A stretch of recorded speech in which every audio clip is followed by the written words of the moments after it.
पूरा सुना, आपका पूरा सुना। ओके। तो भाई अल्लाह तो नहीं कह मैं रहा ये इस आयत में कहीं मैं भी कि ये तुम आयतों को उनको मत मानो, उनको छोड़ दो। वह कह रहा है कि उनका मीनिंग, उनकी एक्सप्लेनेशन अपने मुताबिक मत निकालो, क्योंकि उनका असल माना अल्लाह ही जानता है। ये नहीं कह रहा उनको फॉलो मत करो। तो हाँ, ये आप कहां से लेकर के आए कि कुछ को मानो कुछ को छोड़ दो? तो जब उनका असल मीनिंग अल्लाह ही जानता है, और तो हम अपनी तरफ से कोई मीनिंग भी नहीं, ट्रांजिशन है वो बना। एक्सप्लेनेशन। एक्सप्लेनेशन। एक्स जी। एक अरे तो अर्थ। कुरान, तो यहां पे है कुरान में हर आयत को मनमाना। वो उपद्रव, अच्छा सुने, ये किन के लिए कहा जा रहा है? उपद्रव की खोज। उपद्रव का मतलब होता है यानी कि प्रॉब्लम क्रिएट करना या हंगामा मचाना, या जो है ना उपद्रव फैलाना, उसकी खोज। तथा मनमाना अर्थ करने के लिए संदिग्ध यानी कि मुतशाबिहा के पीछे पड़ जाते हैं, जबकि उनका हाँ वास्तविक अर्थ, उनका असल अर्थ अल्लाह के सिवा कोई नहीं जानता, और वो ज्ञान के पक्के हैं।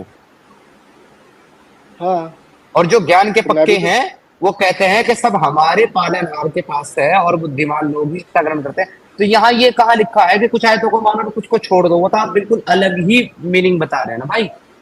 वो किधर लिखा अरे है जो यहाँ? इसमें इसमें जो लिखा है कि कुछ लोग मुत्तसाबे आयतों को पकड़ के उनके पीछे पड़ जाते हैं, और वे लोग वही लोग हैं ओके। जो भटके हुए हैं, जो लोग गलत हैं। तो बात तो साफ हो गई कि अरे कुरान में कुछ पीछे आयतें भटके पड़ने, हुए लोगों के लिए हैं। अरे भाई पीछे पड़ने की बात नहीं हो रही है, उसका गलत मतलब निकाल करके पीछे पड़ने की बात हो रही है। एक तो जब होती है कि सही मैं मतलब, तुम्हारे पीछे, सुनिए सुनिए, एक तो है कि मैं तुम्हारे पीछे चल रहा हूं, ठीक है। एक ये है कि मैं तुम्हारे पीछे डंडा लेके भाग रहा हूं। दोनों में बहुत फर्क है ना। एक ये है कि मैं तुम्हारे पीछे भाग रहा हूं, खाली ऐसे भाग रहा हूं बस तुम्हारे पीछे, तुम भाग रहे हो आगे पीछे मैं भाग रहा हूं। एक है मैं तुम्हारे पीछे डंडा लेके भाग रहा हूं, यानी कि तुमको दौड़ा रहा हूं। तो दोनों में भागने की ही बात हो रही है, पर दोनों का मीनिंग अलग हो गया ना भाई, अमन अली। तो उसी मैं वही तरीके तो से कह रहा यहाँ हूँ ना। पर उन आयतों को, नहीं सुने, उन आयतों को छोड़ने की बात नहीं हो रही है। ये नहीं कहा जा रहा कि उन आयतों को रिजेक्ट कर दो, बल्कि ये कहा जा रहा है कि उनका अपनी तरफ से कोई एक्सप्लेनेशन मत निकालो। अरे जो मुत्तसाबे आयतें हैं उनका एक्सप्लेनेशन अगर अल्लाह के सिवा किसी और को पता ही क्या नहीं है, तो मतलब होता आपने है खुद का मुतशाबे? एक्सप्लेनेशन। भाई भाई भाई मुतशाबे का मतलब क्या होता है, जरा पहले मुझे बताएंगे आप? क्या है मुतशाबे का भाई मतलब? एग्जैक्ट मीनिंग तो मैं यही कहूंगा कि नहीं, मुझे नहीं पता।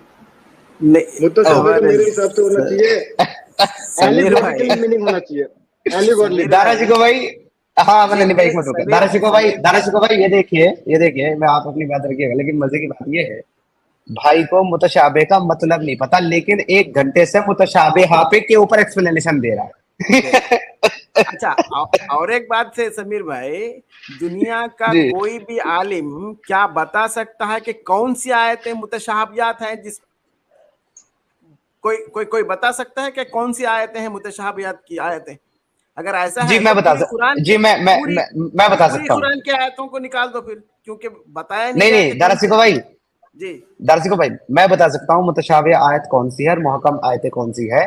पता है क्यों बता सकता हूँ सर? क्योंकि जो हम्म। मीनिंग इनके मुल्ला लेते हैं ना, उस मीनिंग हाँ के मुताबिक तो दुनिया में कोई नहीं बता सकता कि मुतशाबे कौन सी और मुहकम कौन सी। हाँ। लेकिन तो जो मीनिंग असल है उसके हम्म, मुताबिक आप इजिली आयत को पढ़ करके समझ सकते हैं कि ये मुतशाबी हाँ ये मुहकम है। तो मैं जरा वो बताऊंगा दोनों का मीनिंग, लेकिन पहले जरा भाई से पूछ रहा था, तो भाई को मुतशाबे का मतलब नहीं पता। चले अमन भाई एक काम करें, मुझे मुहक्कम आयतों का मतलब बता दे क्या होता है। मोहक्कम का मतलब सीधी सरल ही होता होगा, जहां तक मेरा अनुमान है। सीधी सुभान आयतें, अल्लाह, सरल आयतें। सुभान अल्लाह, सुभान अल्लाह, क्या बात है भाई भाई, आपका मोहकम का इल्म तो। मतलब वो होता है, मोहकम का मतलब वो होता है कि जिसमें डायरेक्ट हुक्म दिया गया हो। और मुतशाबिहात का मतलब वो होता है कि जिससे किसी चीज का तस्बीह मिसाल दिया गया, जैसे मिसाल के तौर पर एग्जैक्टली, जैसे मुहावरा ये तल। ये ये से ये एग्जैक्टली, ये है इसका ये है इसका मीनिंग भाई। वो जो तुम लेते हो ना मुतशाबिहा मतलब मशकूक, मशकूक नहीं होता मुतशाबिहा का मतलब। मुहक्कम जो है, मुहक्कम का मतलब वो ये है कि जिसमें हुक्म हो आपके लिए, ऑर्डर, ए मोमिनो सलाद आदेश। कायम करो, मुहक्कम। ए मोमिनो हज करो, मोहकम। ए मोमिनो मेरे नबी को छोड़ करके मत जाओ, मोहकम। ए नबी, मतलब ए नबी इनको कह दो, इनको कह दो, ये मोहकम है। तो इस तरह जिसमें हुक्म है, जिसमें आदेश है मेरे भाई, वो मोहकम आयते हैं। लेकिन मुतशाबिहा का मतलब मशकूक नहीं होता। मुतशाबिहात वो आयतें हैं जिसमें तशबीह दी गई है, क्योंकि मुतशाबिहा जो है ना वो तस्बीह का रूट वर्ड है, और तस्बीह कहते हैं एग्जाम्पल, उदाहरण, मिसाल। तो मेरे भाई मुतशाबिहा वो आयतें हैं जिसमें अल्लाह मिसाल दे करके लोगों को कोई बात कह रहा, और इसीलिए अल्लाह जो है जब वो मक्खी की मिसाल देता है तो काफिर मक्का जो है वो मजाक उड़ाते हैं। वो कहते हैं वहां पर कि लो जी इसका अल्लाह तो मक्खियों की मिसाल देता है। तो अल्लाह उस पर क्या जवाब दे रहा है?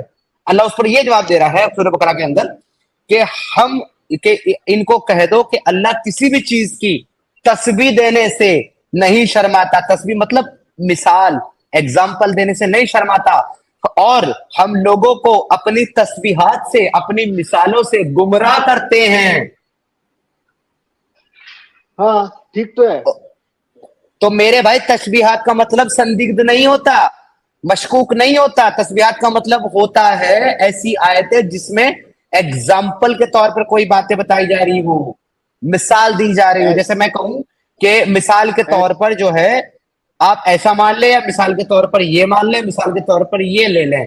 आपको पता है कितनी तरह की आयतें हैं कुरान में? ये गलत चीज है कि कुरान में 2 तरह की आयतें नहीं मेरे भाई, कुरान में 3 तरह की आयतें हैं जी। 3 तरह की आयतें हैं। और तीसरी कौन है? तीसरी कौन सी है भाई? वो भी बता दें। हरफ मुकत्तियात। मुकत्तियात हैं भाई साहब। और मुकत्तियात आयतें कौन सी हैं भाई जी? अब मुकत्तियात का आप बताएंगे। मुकत्तियात, हाँ तो अलिफ लाम मीम अलिफ लाम रा। ओके, क्या मतलब है इनका? अरे अब आप इनका मतलब तो फिर समझने के लिए आपको पर्सनली मिलना पड़ेगा। इनका मतलब तो बहुत गहरा है। अच्छा, पर्सनली मिलना पड़ेगा। किसी को देना नहीं चाहता है तो दुनिया में भेजा किस लिए भाई? वो भेजा किस लिए? अब मजे की बात, अब मजे की, अमन भाई एक मिनट, आदमी मतलब, अमन भाई एक मिनट, अमन भाई एक मिनट। अब दारा को भाई, अब एक चीज मजे की समझिए कि पूरा कुरान अभी खत्म होने जा रहा है आपके सामने। वो सर पता है क्यों? वो इसलिए कि जितनी मुहकमात हैं, हुक्म वाली आयतें हैं, उनमें एक भी मुहक्कम आयत में अल्लाह हाजिर नहीं है। अल्लाह इस गायब, थर्ड पर्सन। वो चीजें अल्लाह ही कह रहा है कि नहीं कह रहा है, इसकी कोई वेरिफिकेशन नहीं है सर। वो अल्लाह ने कही है, किसी और ने डाली है, या नबी ने कही है। एग्जैक्टली, तो वो डायरेक्ट नहीं है। अब दूसरी कौन सी है सर? मुतशाबिहात है। उसमें क्या है? उसमें सर मिसालें दी जा रही है, वो डायरेक्ट बात नहीं की जा रही है। अब मिसाल किसकी बात हो रही है? यहाँ समीर की मिसाल दी जा रही है दारा शिको की। इररिलेवेंट, तो ये भी खत्म हो गया सर। और तीसरा जो है मुकत्तियात, यानी कि ऐसे लफ्ज, ऐसी आयतें, अलिफ लाम मीम यासीन ताहा काफ हा या आइन साद, इनका मतलब पूछो मुल्ला से क्या है? अल्लाह ही जानता है। तो तुम्हारे में बचा क्या? बाबा जी का ठुल्लू। ना मुहक्कम बची, ना मुतशाबी बची, ना मुकत्तियात बची। वो कुरान में बचा क्या? अरे हम तीनों पे बात करेंगे, आप एक तो पकड़ो। आप तो भटक रहे हो। ओ भाई, हम तो भटक रहे थे। आपने बिल्कुल सच कहा जी। अब मैं आपकी बात को अप्रिशिएट कर रहा हूं कि मैं भटक रहा था, बैग उठा करके इस मस्जिद से उस मस्जिद, इस शहर से उस शहर, इस नगर से उस नगर, और हर जगह जो है एक ही कलमा था मेरा कि अल्लाह ने आपकी और मेरी कामयाबी अल्लाह और नबी सल्लल्लाहु अलैहि वसल्लम के मुबारक तरीके और दीन में रखी हुई है। मेरे भाई चलो अल्लाह के घर की तरफ चलो, अल्लाह के रास्ते में निकलो, अल्लाह का दीन सीखो। यही कहता हुआ भटक रहा था। लेकिन जब मुझे समझ में आया कि जिस रास्ते में कामयाबी बताई जा रही है वो तो लौंडिया बनाने और बेचने का रास्ता है, वो तो काफिरों की गर्दनें काटने का रास्ता है, वो तो 5%, वो तो माले गनीमत लूटने का रास्ता है, वो तो जो है मेरे भाई जिना का रास्ता है, वो तो मेरे भाई 72 छेदों का रास्ता है, वो तो मेरे भाई कत्लो किताल और जंगो जिदाल का रास्ता है। तो मैं कहां भटक रहा हूं? मैंने लातवारी में निकल के आ गया भाई, बैठ गया अपने घर पे। 15 मिनट से लगभग 13.5 मिनट तक आप ही बोल रहे हो। तो अगर आपको खुद से ही बात करनी है तो मैं आपको एक आईना गिफ्ट कर दूंगा, उससे बात करते रहना। अगर आपको खुद ही से बात करनी है। चले, मैं आपसे बात कर लेता हूं। हमारा आज का जो टॉपिक है उसके ऊपर बात करिएगा। बात करते हैं। आपने कहा एक बात शुरू करें, चले एक बात शुरू करते हैं। अल्लाह कुरान में कहता है कि ए लोगो, अल्लाह गफूर रहीम है, तुम उसकी रहमत से मायूस ना होना, अल्लाह तुम्हारे सारे गुनाह माफ कर देगा। जी भाई, इस पर क्या ख्याल है आपका? क्या अल्लाह सारे गुनाह माफ कर देगा मुसलमानों के? नहीं, मुसलमानों के नहीं, हर किसी के सारे गुनाह माफ कर देगा अगर वो तौबा कर ले। नहीं, अल्लाह केवल शिर्क का गुनाह मुसलमानों के माफ नहीं। नहीं करेगा। अल्लाह शिर्क का गुनाह माफ नहीं करेगा भाई, कभी भी। ये बातिन का इल्म है, बातिनी इल्म में शिर्क ही सबसे बेहतर गुनाह है। शिर्क से अच्छा गुनाह कोई नहीं। अच्छा, जाहिर इल्म में बेहतर अल्लाह, गुनाह है। शिर्क बातिनी इल्म में, जाहिरी इल्म की बात नहीं कर रहा मैं, बातिनी इल्म की बात कर रहा हूँ। बातिनी इल्म में सबसे बड़ा, सबसे भाई अच्छा भाई भाई, आप जो आप कह रहे हैं ना, मुझे मेरे साथ बात कर लो। भाई आपके साथ मैं क्या बात करूं? जलेबी सुनने के लिए एक सवाल का सीधा जवाब, एक सवाल पूछा उसका सीधा जवाब नहीं आया। मैंने ये पूछा आपसे, क्या अल्लाह सारे गुनाह माफ कर देगा कि नहीं करेगा? उसका जवाब दिए बिना आगे बढ़ गए बातिल और जाहिर, पता नहीं क्या क्या बता रहे हो। मैंने कह तो दिया कि सारे गुनाह माफ कर ले अगर तौबा कर ली जाए तो। ओके, अगर किसी ने किसी का रेप किया तो? अगर वह तौबा कर ले, तौबा इंटेंशनली, यानी अगर मन से तौबा कर ले, हाँ तो उसके शरीर को जेल जी। में डालने से, मेरा मेरा भी ये पर्सनल अनुमान है कि अगर उसने मेंटली कबूल कर लिया है कि वह गलत है, तो उसके शरीर को सजा देने से अब कोई फायदा नहीं है। और तौबा का मतलब ये भी है कि नहीं वो नहीं आगे नहीं ना नहीं करे। नहीं, बात नहीं समझे, बात नहीं समझे, रुको। मैं यहाँ दुनिया की बातें नहीं कर रहा हूँ, मैं अल्लाह की बात कर रहा हूँ ना भाई। तो आप अपनी और जेल की बातें ही मत करें, क्योंकि अल्लाह किसी को जेल में नहीं डालता। तो ये जेल की मिसाल ही देना बेकार है। अल्लाह की बात हो रही ना भाई। आपने अभी ये जी जी। कहा कि अगर वो तौबा कर ले, इंटेंशनली तौबा कर ले, माफी मांग ले, तो अल्लाह उसके एक रेपिस्ट के गुनाह को अल्लाह माफ कर देगा, राइट? दोबारा ना करने की भी कसम खाए और तौबा कर ले तो हाँ, माफ कर देना सही है। जी जी जी, उसने दोबारा अल्लाह करने की कसम खाई है, एक बार दोबारा ये काम नहीं करूंगा, मेरे से गलती हो गई, अल्लाह मुझे माफ कर दे, अल्लाह उसको माफ कर देगा, ये कह रहे हैं ना आप? हाँ हाँ बिल्कुल। ओके, बहुत बेहतर हो गया। तो आप ये बताइए कि अल्लाह अगर उसको माफ करेगा तो ये अच्छा काम होगा कि बुरा काम होगा?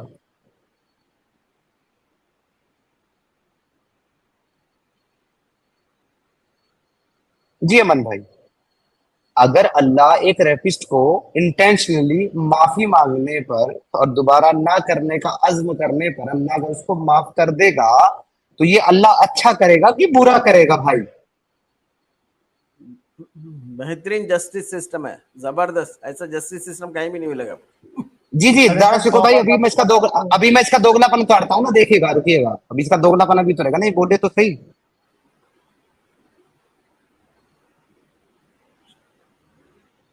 अरे अमन सिद्धार्थ भाई भाई, सही आर यू बुखारी, जिंदा? सिद्धार्थ भाई, आप हदीस खोली ना, सही बुखारी का 6268।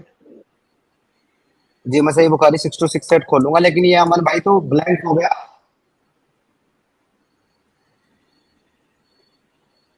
मुझे लगता है इस भाई का कॉल वॉल आ गया। इस भाई के लिए मेरे पास जो है ना, बड़ी अच्छी एक मुतशाबिहा है, जो मैं इस भाई को दूंगा अभी, लेकिन पहले मुझे इसकी कंफर्मेशन चाहिए। मुझे वो मेरा नेटवर्क चला गया था, एक सेकंड, वाईफाई दे गया था। जी जी, कोई मसला नहीं है। मेरी आवाज आ रही है आपको अमन भाई? जी जी, बस एक सेकंड में हेडफोन कनेक्ट कर दूं, मुझे आप एक सेकंड दीजिए। जी जी, प्लीज सिद्धार्थ सिद्धार्थ भाई, जी, कौन बोल रहे हैं? मैं बोल रहा हूँ, मोहम्मद नासिर। जी जी, नासिर भाई, आपकी तरफ से बहुत इको आ रहा है, आप जरा अपना प्लीज नहीं, म्यूट कर मेरे लें अभी, तरफ से अपनी नहीं मदद है, करना। अली अमन भाई के आप, तरफ से आ रहा है। अच्छा, अली अमन भाई की तरफ से नहीं है भाई, वो आपकी तरफ से ही है भाई। जी, अभी मेरी आवाज क्लियर आ रही है? जी नासिर भाई, हाँ, अली अमन भाई की तरफ से आता है। जी नासिर भाई, आप रुक अच्छा जाएं, जरा सिद्धार्थ अपनी साहब, बारी में बात कीजिएगा। सिद्धार्थ जी साहब, एक ठीक है, मिनट मैं ओके। आपसे एक बात करना चाहता हूँ। जी हेलो, आपने कौन जी सा जी ऐप जी, से खोला इसको? आपने कौन सा ऐप से खोला? सर sunnah.com से। अच्छा, अभी तहमीन सिस्टर ने sunnah.com से खोली थी तो ये हदीस आया नहीं था, आपने खोला तो बराबर वो हदीस आ गया। चलो कोई बात नहीं, वो नंबरिंग में हो गया होगा थोड़ा सा ना, आगे पीछे। नीचे नीचे एकदम 1 2 3 4 चौथा लाइन से पढ़िए। और नहीं नहीं, थोड़ा और सोच, अच्छा ठीक है, मैं ही पढ़ देता हूँ। यहाँ से जैद बिन वहब से कहा कि मुझे मालूम हुआ है कि, यहाँ से पढ़ना है ना, इस हदीस के नहीं नहीं, जहाँ रावी अबू दरदा जहाँ से रज़ियल्लाहु आपका ताला लोग, अन्हु हैं। हाँ नहीं जी, नहीं, जहाँ से आपका लोगो है एकदम फर्स्ट लाइन से पढ़िए, जहाँ से आपने स्क्रॉल किया ना। हाँ, अच्छा ठीक है, ऊपर से ना, हमने से। मेरे पास आए थे जिब्रील जिब्रील, अलैहिस्सलाम मेरे पास आए थे और मुझे खबर आप दी थे। सल्लल्लाहु अलैहि वसल्लम ने फरमाया कि जिब्रील अलैहिस्सलाम मेरे पास आए थे और मुझे खबर दी है कि मेरी उम्मत का जो शख्स भी इस हाल एक में मिनट मरेगा कि अल्लाह के साथ सर, किसी चीज को शरीक ना ठहराता हो। जी। एक मिनट देखिए यहाँ पे क्या रसूलुल्लाह क्या कह रहे हैं, मेरे उम्मत का वो शख्स जो अल्लाह के जी। सिवा किसी को शरीक नहीं ठहराता। दैट्स मीन यहाँ पे जी सिर्फ और सिर्फ मुसलमान का बात हो रहा है। एग्जैक्टली, उम्मत, हाँ उम्मत हुई। एग्जैक्टली, वो शख्स जो भी इस हाल में मरेगा कि अल्लाह के साथ किसी चीज को शरीक ना ठहराता हो। अब चीज की बात हुई है, इंसान वो उसकी खुदा की बात नहीं हुई है, चीज की बात हुई है। किसी भी चीज को शरीक ना ठहराता हो तो वो जन्नत में जाएगा। डेफिनेट बात है कि वो जन्नत में जरूर जाएगा अगर वो मुसलमान है और वो शिरक नहीं करता हो तो वो जन्नत में चला जाएगा। अब अच्छा, आगे लिखा हुआ है, मैंने अर्ज किया या रसूल अल्लाह, अगरचे उसने जिना और अगरचे उसने चोरी की हो। आप सल्लल्लाहु अलैहि वसल्लम ने फरमाया, हाँ अगर इसने जिना और चोरी भी की हो। उस्मान ने बयान किया है कि मैंने जैद बिन वहीब से कहा कि मुझे मालूम हुआ है कि ये इस हदीस के रावी अबू दरदा रज़ियल्लाहु तआला अन्हु है। यानी कि जो सवाल करने वाले हैं, ये वो जो पूछ रहे थे कि अल्लाह के रसूल अगर उसने चोरी किया हो, अगर उसने जिना किया हो, ये अबू दरदा थे। जी, चाहे चोरी भी की हो, चाहे जिना भी किया हो, चाहे रेप भी किया हो, चाहे कत्ल भी किया हो, व्हाटसएवर सर, उसने कुछ भी किया हो, वो जन्नत में जाएगा अगर उसने शिरक नहीं किया है। तो इस पे तो मेरा सवाल है कि भाई, अगर किसी ने रेप किया हो, अगर किसी ने कत्ल किया हो, अगर उसने चोरी की हो, क्या वो जन्नत में जाएगा अगर वो मोमिन है, उसने शिरक नहीं किया है तो? अली अमन भाई आ गए हैं, होप सो इनकी आवाज बात ठीक आ रही हो। जी अली अमन भाई, अपना अनम्यूट करिए।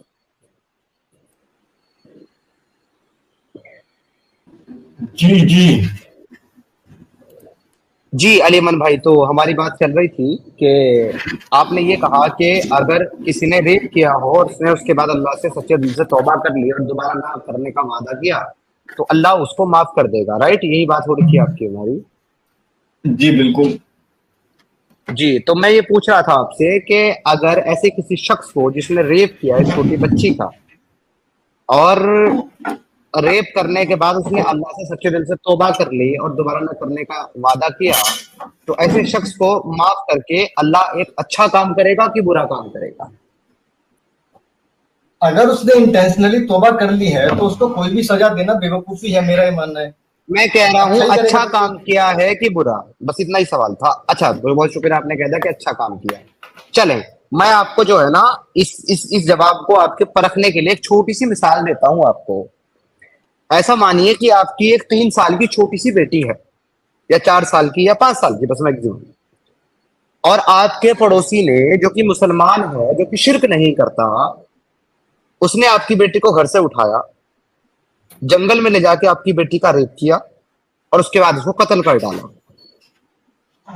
अब रात को अब वो एक काम करने के बाद अपने घर पहुंचा और उसको एहसास हुआ कि ये तो तूने बहुत बड़ा गुनाह कर दिया, कि तूने एक बच्चे का कत्ल कर दिया, उसको रेप करके मार दिया, तो ये तो तुझसे बहुत बड़ा गुनाह हो गया। उसने वजू बनाई, 2 रकात नमाज उसने अस्तगफार की पढ़ी और अल्लाह के सामने रो रो करके उसने अपने गुनाह का इकरार किया कि अल्लाह, मेरे से बहुत बड़ा गुनाह हो गया, तो मुझे माफ कर दे, आज के बाद मैं ऐसा गुनाह कतई नहीं करूंगा। और फिर वो अगले दिन आया और आकर के कहने लगा कि देखो भाई, कल मुझसे गलती हो गई कि बच्ची का रेप कर दिया, कि उसे मार डाला, लेकिन रात को मैंने तहज्जुद पढ़ के इस्तगफार करके अल्लाह से सच्चे दिल से तौबा कर लिया, आज के बाद मैं ऐसा नहीं करूंगा। आप उस शख्स को छोड़ देंगे कि सजा दिलवाएंगे? एज ए ह्यूमन जो मेरा नेचर है, मैं उसको सजा दिलवाऊंगा, लेकिन अगर मेरी क्वालिटी इतनी बढ़ जाती है कि मैं गॉड लेवल पर पहुंच जाता हूँ तो मैं उसको माफ करना ज्यादा प्रीफर करूंगा। क्यों दिलवाएंगे? एक मिनट, क्यों दिलवाएंगे आप उसको सजा जब आपके अल्लाह ने उसको माफ कर दिया है? मैं अल्लाह नहीं हूं ना, क्योंकि आप अल्लाह नहीं है। आप अल्लाह नहीं है, इसलिए आप माफ नहीं करेंगे। यानी कि आप ये कह रहे हैं कि आपका जो अल्लाह है ना, आपका जो अल्लाह है, उसके अंदर आपके बकदर भी इंसानियत नहीं है। नहीं, उसके लिए रेप हमारे लिए बहुत बड़ी मिसअंडरस्टैंडिंग इसलिए क्योंकि हम सेक्सुअलिटी को एक बहुत बड़ा वैल्यू देते हैं, एक सेक्स को एक बहुत बड़ी हवा बना के रखते हैं। ओ भाई, तुम्हारा अल्लाह भी बनाता है उसको, तुम्हारा अल्लाह भी बनाता है। जिसने जिना किया और उसका जिना साबित हो गया, फॉर्निकेशन हुआ, उसको जान से मारने का हुक्म है, उसको उसको कोड़े मारने का हुक्म है। तो तुम ये कहना चाह रहे हो कि तुम्हारे अल्लाह के अंदर जो मॉरलिटी है वो तुमसे भी गई गुजरी है। वो ऐसे आदमी को भी माफ कर देता है जो एक छोटी मासूम बच्ची का रेप करके कत्ल कर डाले बस माफी मांगने पे। ये क्वालिटी को बुरा नहीं कह रहा हूं मैं, ये क्वालिटी अगर किसी के अंदर आ जाए तो ये बहुत बड़ी बात है, और ये मैं कहूंगा कि अच्छी बात है अगर किसी के अंदर ऐसी क्वालिटी डेवलप हो जाए कि किसी सामने वाले के एक मिनट, ये अच्छी क्वालिटी है कि एक इंसान ने किसी बच्ची का रेप करके मार डाला और बस फिर उसने 2 रकात नमाज पढ़ के माफी मांग ली और अल्लाह ने उसे माफ कर दी, ये अच्छी क्वालिटी है। ज़कात नमाज वगैरह से फर्क नहीं पड़ता, अगर उसने कबूल कर लिया कि उसने गलत किया और ये बात मान ली कि आगे कभी नहीं करेगा तो उसको माफ कर देना बेटर चीज है कंपेयर टू सजा दिलवाना। ओके, तो अल्लाह ने अगर उसको माफ कर दिया, चले आप ये कह रहे हैं मैं इंसान हूं, मैं माफ नहीं कर सकता, मेरे अंदर तो गुस्सा है, बदला है, ये है, वो है, फलाना ढिमकाना है, तो अल्लाह ने तो उसको माफ कर दिया क्योंकि अल्लाह के तो अंदर तो ना तो बदला है, ना तो जज्बात है, ना अल्लाह को कोई फर्क पड़ता है किसी के अच्छे बुरे गुनाह करने से, है ना। अब अल्लाह ने उसको माफ कर दिया, वो माफ हो गया, अब वो मरते ही जन्नत में जाएगा। आपकी बेटी का इंसाफ कहाँ गया? जिसका रेप होकर कत्ल हो गया, उसकी उसको क्या मिलेगा जिसको रेप करके कत्ल कर दिया गया? नहीं, इसको आप इस तरीके से देख रहे हैं कि उस बच्ची के साथ कुछ गलत हुआ है। मैं इस चीज को मान रहा हूँ, ह्यूमन इसको इस तरीके से देखेगा, मैं उस बच्ची के साथ गलत हुआ है। मैं आपको मैं ह्यूमन की बात ही नहीं कर रहा भाई सुनो, अमन आपने ह्यूमन वाली बात ही साइड कर दी है, कह के ह्यूमन को तो मैं ह्यूमन के कॉन्सेप्ट पे बात ही नहीं कर रहा, कभी मैं सिर्फ गॉड के कॉन्सेप्ट पे बात कर रहा हूँ। मुझे बताओ कि खुदा ने उस लड़की के साथ क्या इंसाफ किया? कभी भी देखो, इंसाफ बच्ची के साथ होना ना होना नामुमकिन है क्योंकि उसके साथ स्पिरिचुअल लेवल पे कुछ गलत नहीं हुआ, आदमी ने गलत किया है, ये बात तो है। जबरदस्त जिस बच्ची का मासूम 3-4 साल की इसकी बेटी का इसके पड़ोसी ने रेप करके उसको मार डाला, ये कह रहा है कि उस बच्ची के साथ कुछ गलत नहीं हुआ, कुछ गलत नहीं हुआ। मैं दुआ करूंगा अगर तुम्हारी शादी हो गई तो खुदा तुमको बच्ची ना दे, और अगर तुमको बच्ची दे दी है तो वो इस दुनिया की सबसे बदकिस्मत औलाद है जिसका बाप तुम्हारे जैसा नालायक और नाअहल है।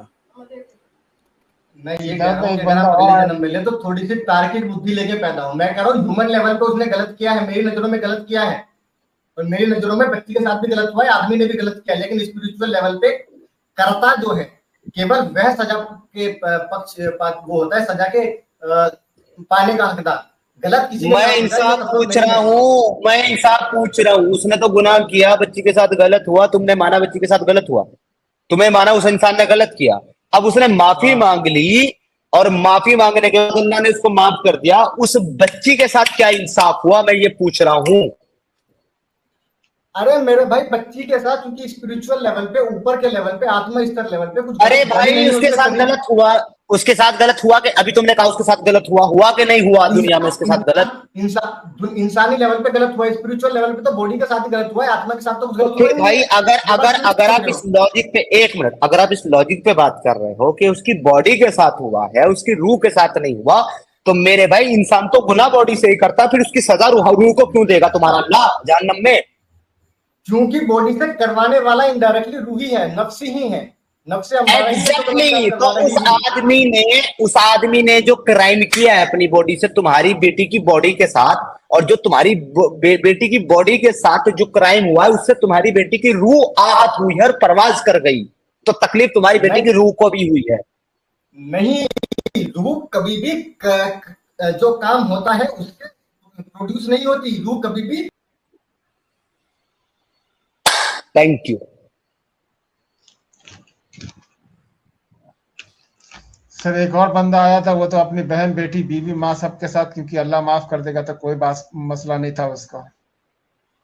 इनका जो है ना सर, इनका लेवल देखिए कि ये अपने अल्लाह और अपने मोहम्मद को जस्टिफाई करने के लिए अपनी 3 साल की बच्ची को भी तहसा ले। इनका लेवल देखिए।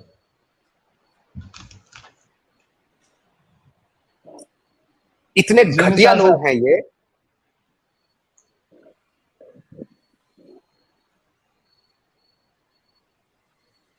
Shame on you Muslims, shame on you.